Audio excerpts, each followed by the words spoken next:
ఈరోజు మన వీడియోలో కాకరకాయ కారప్పొడి చూపిస్తున్నానండి. చాలా రుచిగా ఉంటుంది, చాలా సింపుల్గా చేసుకోవచ్చు. మనం రకరకాల కారప్పొడులు చేస్తూ ఉంటాం కదండి. ఇలా ఒకసారి కాకరకాయతో కూడా చేసి చూడండి, చాలా చాలా బాగుంటుంది.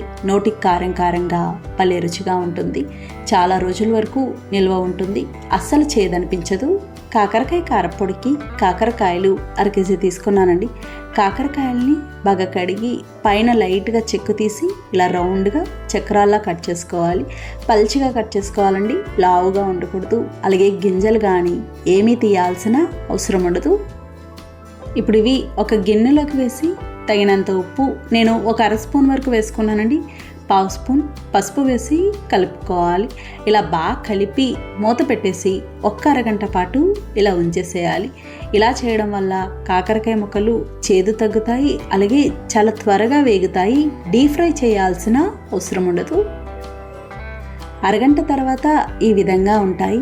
మళ్ళొకసారి కలిపి ముక్కల్ని గట్టిగా పిండి ప్లేట్లోకి తీసుకోవాలి. చూడండి నీరు ఎలా వస్తుందో, క్రిస్పీగా వేగుతాయి.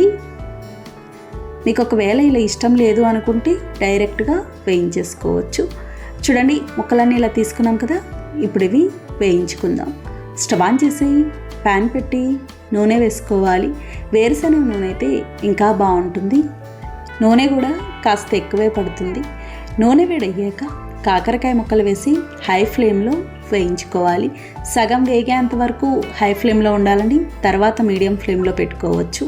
ఇలా మధ్య మధ్యలో కలుపుతూ ఉండాలి, సమానంగా వేగుతాయి. చూడండి ఇలా సగం వేగినాయి కదా, ఇలా సగం పైన వేగాక మీడియం ఫ్లేమ్లో పెట్టి వేయించుకోవాలి. చూడండి ఈ విధంగా వేగాలి. ఇలా ఎర్రగా క్రిస్పీగా వేగితే సరిపోతుంది. ఇప్పుడు ఇవి గిన్నెలోకి తీసుకోవాలి. మెత్తగా ఉన్నాయనుకోండి, కాకరకాయ కారపొడంతా ముద్ద ముద్దగా వచ్చేస్తుంది, మనకి నిలవ కూడా ఉండదు, త్వరగా పాడవుతుంది. ఇవి ఇలా వేయించుకున్నాక ఎక్కువ ఉన్న నూనె గిన్నెలోకి తీసుకోవాలి. అంటే ఇంత నూనె పట్టదండి. ఇప్పుడు ఇందులో 2 స్పూన్ల పచ్చిశనగపప్పు, 2 స్పూన్ల మినప్పప్పు వేసి మీడియం ఫ్లేమ్లో వేయించుకోవాలి. మీకు అంతగా నూనె బాగా తక్కువ ఉంది అనిపిస్తే మనం తీసేసిన నూనెలో నుంచి ఇంకొక స్పూన్ వరకు వేసుకోవచ్చు. మీ దగ్గర పొట్టు మినప్పప్పు లేకపోతే కనుక చాయ్ మినప్పప్పు కూడా వేసుకోవచ్చు.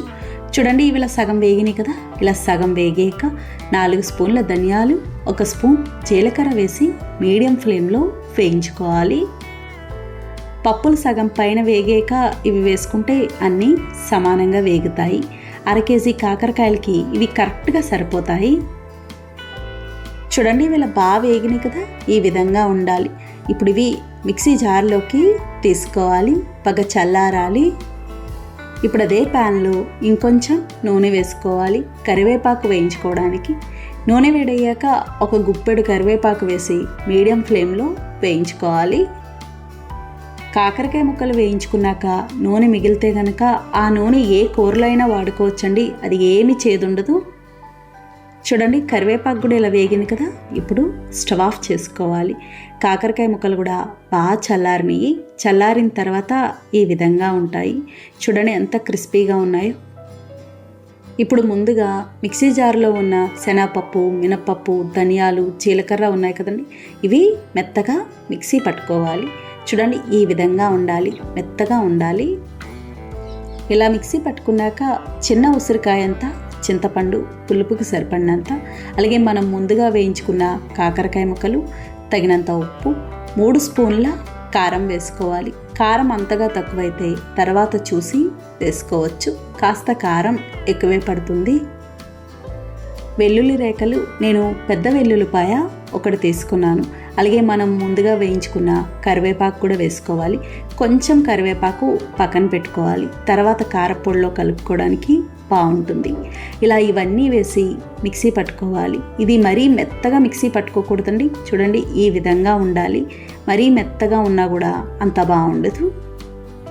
ఇంతేనండి, కాకరకాయ కారపొడి తయారైంది. చాలా చాలా బాగుంటుంది. అన్నంతో పాటు ఇడ్లీ, ఉప్మా ఇలాంటి వాటికి కూడా తినచ్చు. 2-3 నెలల వరకు నిల్వ ఉంటుంది. కావాలి అనుకుంటే ఫ్రిడ్జ్లో కూడా పెట్టుకోవచ్చు. ఇలా కారపొడి మిక్సీ పట్టుకున్నాక పైనుంచి వేయించిన కరివేపాకు వేసి కలుపుకోవాలి. ఇది వేడి వేడి అన్నంలో వేరుశనగ నూనె కానీ నెయ్యి కానీ వేసుకొని తింటే బాగుంటుంది. నచ్చిందండి వీడియో మీకు? నచ్చితే లైక్ చేయండి, షేర్ చేయండి, కామెంట్ చేయండి.